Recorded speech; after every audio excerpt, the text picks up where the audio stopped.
Welcome to Rise with Katie Marie. Think of this podcast like sitting down with a friend where we talk about healing, self-discovery, and stepping into the highest version of yourself. I'm Katie, your host and friend on this journey. Together, we'll talk about all the messy and beautiful parts of life, from heartbreak to healing, self-doubt to self-love, and everything in between. If you're looking for a cozy space to feel seen, heard, and inspired, you're in the right place. So, grab a cup of coffee, take a deep breath, and let's rise together. Hello, and welcome to the actual first official episode of Rise with Katie Marie.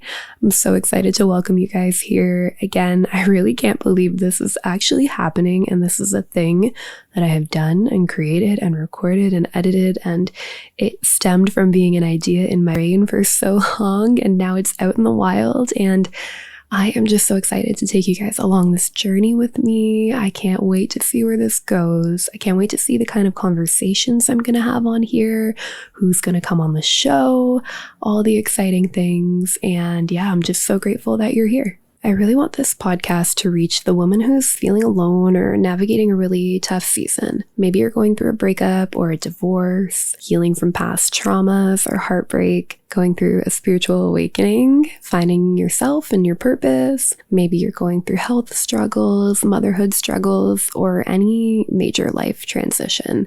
This is a safe space that you can just find comfort in hearing my story and others' stories and just feel seen and understood and heard. I wanted to start off this series with a bit of healing and just navigating tough transitions as we're in the thick of winter right now, and I know this can be a very heavy and isolating time for a lot of people. So I was contemplating which series to begin with, and I thought a healing and just navigating some tough stuff would be a good starting point because I know a lot of you are in that season right now. I think to start out the podcast, I want to offer different series for different topics and kind of see where that goes. I thought it would just make the most sense to kind of combine everything into one genre to start out with instead of having a random episode here and then talking about something completely different the next week.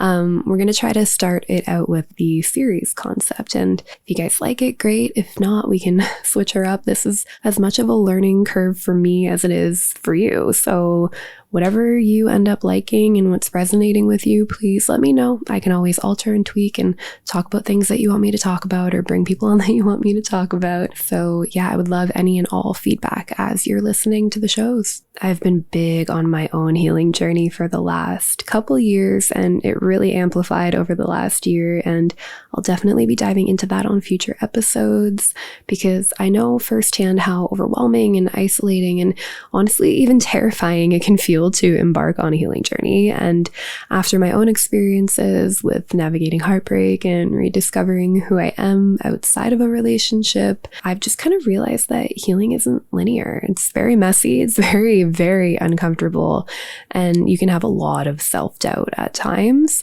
but honestly, it has been the most transformative thing I have ever done for myself, and I really want to share what I've learned through my journey and all the tools and the setbacks and all the moments of clarity, because I know how powerful it can be to feel seen and supported when you are going through something like that. So today we're going to talk about some key elements of becoming your own safe haven while navigating a tough season. We're going to touch on 7 key elements today, starting with the first one, and that's emotional self-support.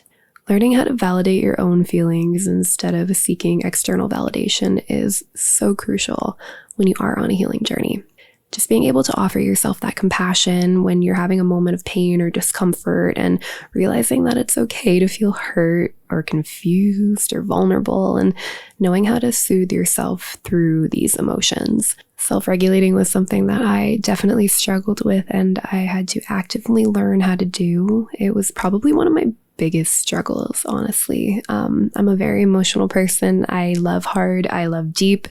I have a big heart, and I feel a lot of things. And when I feel things, I feel them very, very deeply and very passionately and very intense almost.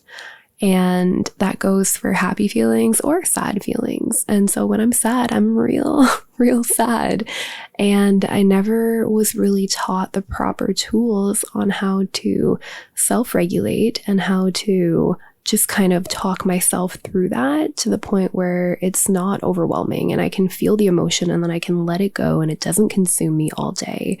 And that is something that I'm very proud to say that I have mastered over the last year. And if you think that's something you might struggle with, then maybe that's a good starting point. I think the main reason I wasn't ever taught the tools on how to self-regulate was because I did have such an amazing and incredible support system in my life. I had a great family, great friends, and whenever I was going through something, I would lean on other people, and there's nothing wrong with that. However, you get almost codependent in a sense, and I would just get into this habit of if something stressful was happening, I had to call somebody and tell somebody and be like, oh my God, like, am I okay? Am I going to be okay? And, the people who love me are obviously going to be there for me and talk me through it. But I never learned how to do that on my own without anybody because I've always had people there. And I'm very grateful that I have had that support system. But yeah, learning how to be that person for myself. So when I am having a moment where I am stressed out or I'm sad or I'm anxious, being able to talk myself through it and really just self-regulate has been a massive game changer for me in my own healing journey. The second point would be self-acceptance and just embracing who you are, flaws and all, and not trying to fix yourself to meet other people's expectations. Being able to let go of the need for approval and just creating your own standards for what makes you happy.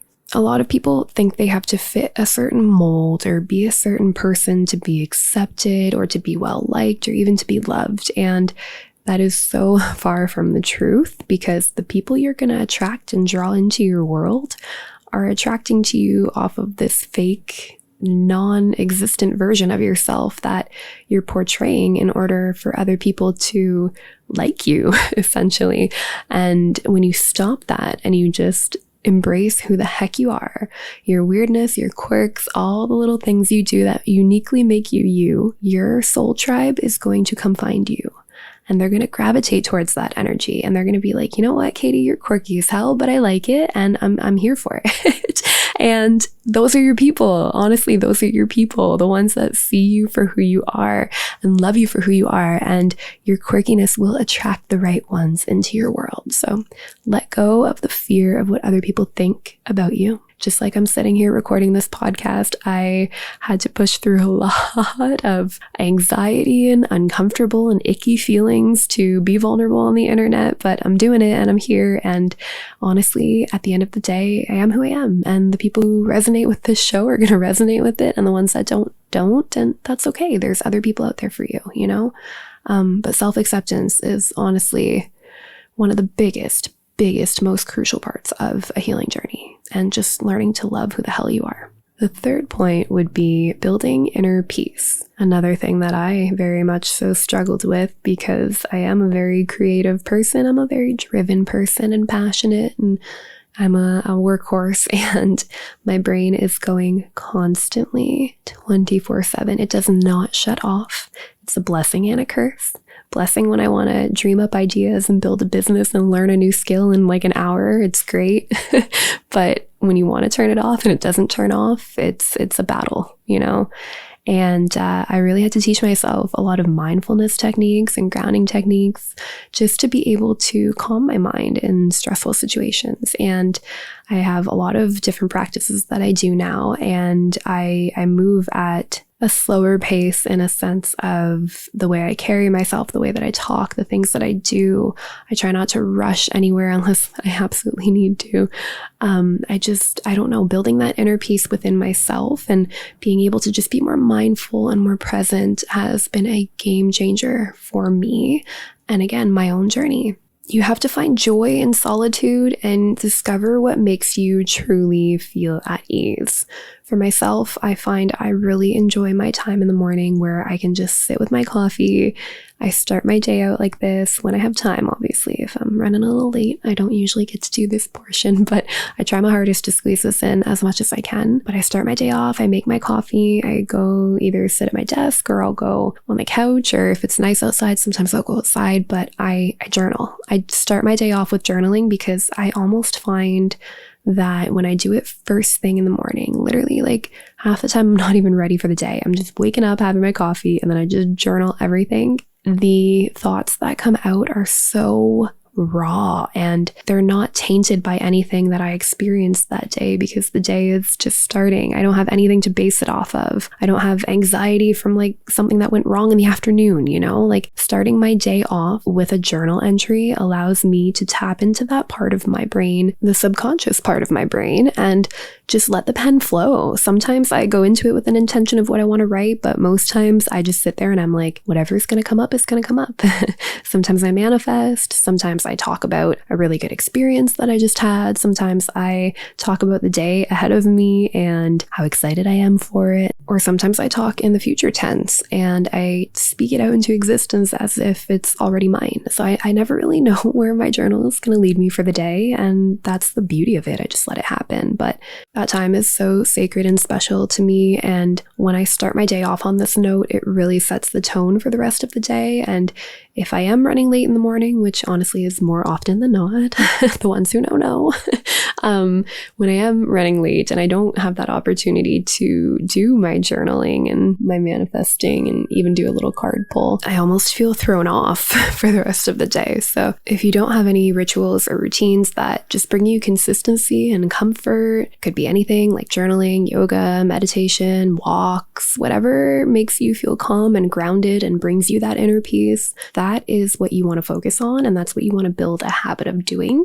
because it really will keep you grounded and keep you calm and give you that inner peace. Point number 4, and this is a big one, and this is one that I know a lot of you out there are going to have troubles with, but it's setting boundaries. Okay, we're going to go into this. We're going to dive into this. I'm going to do a whole separate episode on this, but we'll touch on it lightly right now. Setting boundaries, honestly, learning to protect your energy just by saying no to people or commitments or environments that drain you. Is just having that ability to say no when it doesn't feel aligned or you're just not having it.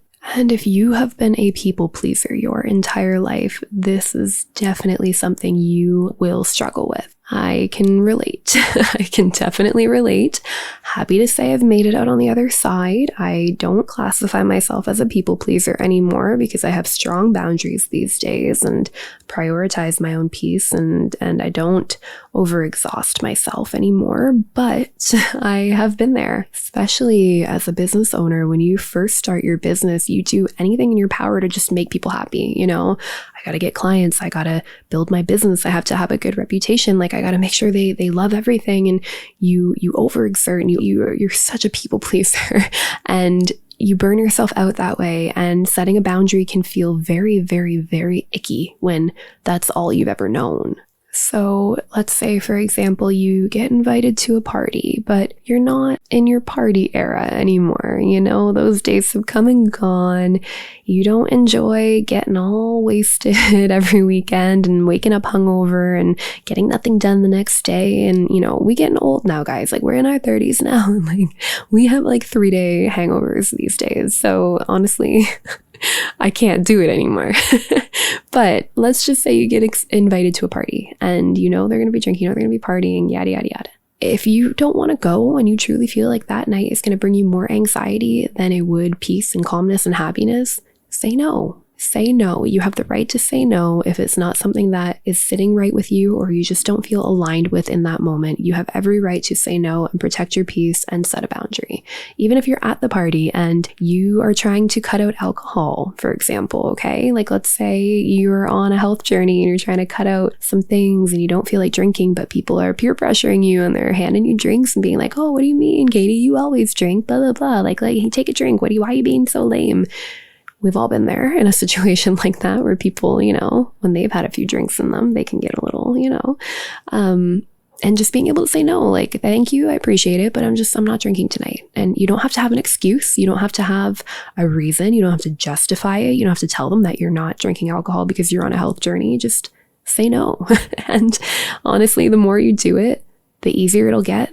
And you'll realize how much peace that truly will bring you. And again, it helps you come home to yourself because you're staying true to your values and what matters to you. The fifth point is self-reliance. So trusting yourself to handle all of life's challenges and make decisions that are best for you. Kind of goes hand in hand with the last one that I mentioned. If it's not something that's aligned with you, being able to learn those patterns and learn what's no longer serving you and then reroute if you need to. You'll develop resilience by reflecting on past obstacles that you've overcome and truly just drawing strength from them. Being able to bring your own source of encouragement and cheering yourself on when nobody else is. That is all building your self-reliance. And at the end of the day, as long as you are happy with your life and what you're doing, nobody else's opinions should ever matter. And when you learn to rely on yourself in that sense, even just from a mental and emotional sense, nothing can faze you. Nothing at all. Because something can happen to you and yeah, it'll be shitty and yeah, it'll hurt for a while and yeah, you're going to be like, oh my gosh, it's the world ending. But that self-reliance, if you have built it up to a point where it's very strong, it'll step in and it'll say, hey, I'm here to help. And it'll pick you back up when you fall. And, for example, let's just say you're trying to get a job. You're trying to land your dream job and you finally get hired and you think you've made it and you're like, yes, I'm here. I got my dream job. I'm so happy. I can't wait. I love this so much. And then the company goes bankrupt and then you are out of your dream job and a job completely. Having that self-reliance, knowing that you can trust yourself to handle any challenge that's thrown at you, will teach you how to respond in that situation. And again, feel all the feelings. They're very valid. You're going to be angry. You're going to be confused. You're going to be upset and be like, what the hell? But knowing that you can rely on yourself and you will find another job and something else out there is going to come along and this just wasn't meant to be. So being able to pick yourself up when you fall is something that I think everybody should really try to focus on and work towards, because honestly, nothing will faze you once you've mastered that. Point number 6 is very close to my heart, mainly because I am a boudoir photographer. So, it is what I practice and preach every single day, but loving yourself first. You have to love yourself first before you can love anybody or anything. You have to treat yourself with the same love and care and understanding that you would offer to a close friend or another loved one. You have to fill your own cup up with tons of self-care and self-love practices before being able to pour into others. And this is definitely a hard thing for people to do because we live in a society that teaches us we have to look a certain way and we have to be a certain size, and maybe it doesn't even have to be about body image. Like maybe you don't like your personality or you think you annoy people, or it could be anything, whatever you struggle with, your own insecurities and your self-doubt. Like you need to learn to love yourself. You need to learn to be so confident in yourself that, again, nothing can faze you, because when you love yourself, you will no longer look for that void in other ways. You won't try to fill that void with other people and their opinions of you and if they choose you. You just have to pour that love into yourself. And, if you need to come in and do a boudoir shoot, I know somebody. But regardless, self-love, honestly, always should be on the forefront of everything you do in life. And magical things will happen in your life when you get to that point of self-love and just self-contentment. So you need to love yourself. And finally, the 7th point is being rooted in your values. Understanding what truly matters to you and just letting those values guide your decisions. You need to find confidence in living authentically and unapologetically, no matter what other people think. Because I've been on such a big healing and spiritual journey for the last couple years, a lot of things in my life have changed. And like I kind of tapped into earlier, I no longer go out and party and drink, and I don't even remember the last time I had a drink. Like if I do, it's at dinner, if I'm out at like a fancy dinner and I'm like, yeah, I'll have a little glass of wine, or yeah, like I don't care to do that anymore. I think of the next day and I have things I need to do. I'm a busy woman. I got businesses to run. I have a house to take care of. Like I don't want to be out for 3 days. Like it's just not an important thing to me anymore, right? So right now, that's my value. My value is spending time with people where I can have a genuine conversation and like, let's talk all night. And like, it doesn't need to be like a drinking, partying, crazy type of energy.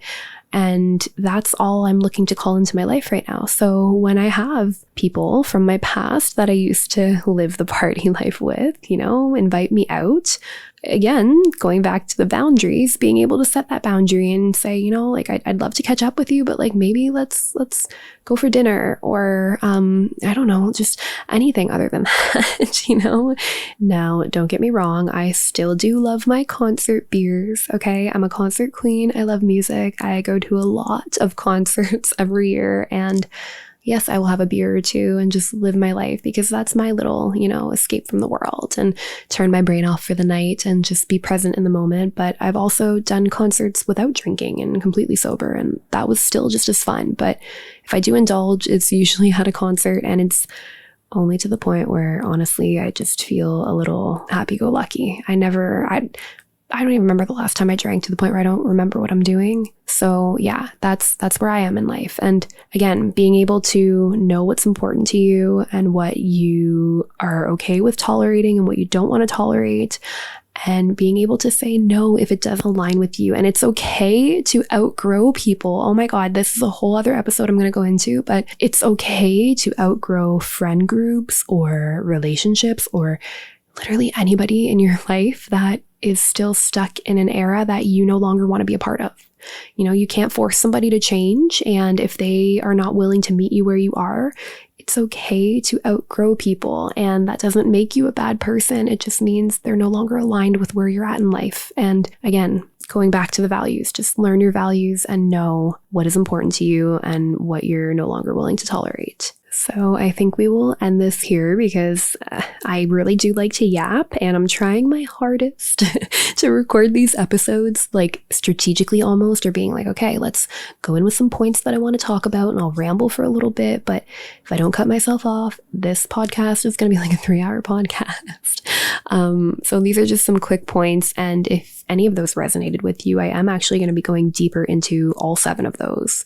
Some in this series, some in a couple other series. I really want to dive deep into those. And again, for anybody out there that's looking for just a good starting point and things that they can action and work on, or even just to get the brain ticking, like you don't even need to action anything right now. Like maybe one of those points jumped out at you and you felt that little trigger inside of you where you're like, ooh, like I am really bad at setting boundaries. Like maybe that is something I need to work on. Then that's great. And I really hope that there are little tidbits that you can take throughout my entire podcast that can help you on your journey, and that would kickstart looking into something or investigating into something about yourself and learning how to rewire your brain to become the better version of yourself that you're meant to be. So with all of that being said, I'm just going to leave you with one more little point.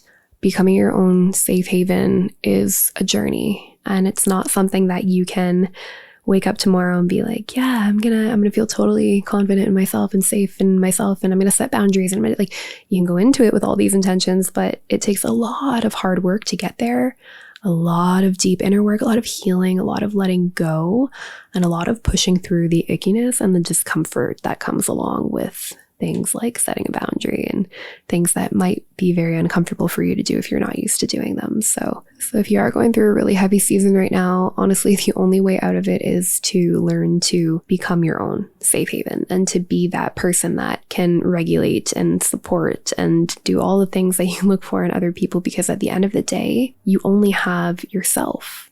Your best friend is you. You are with yourself 24/7.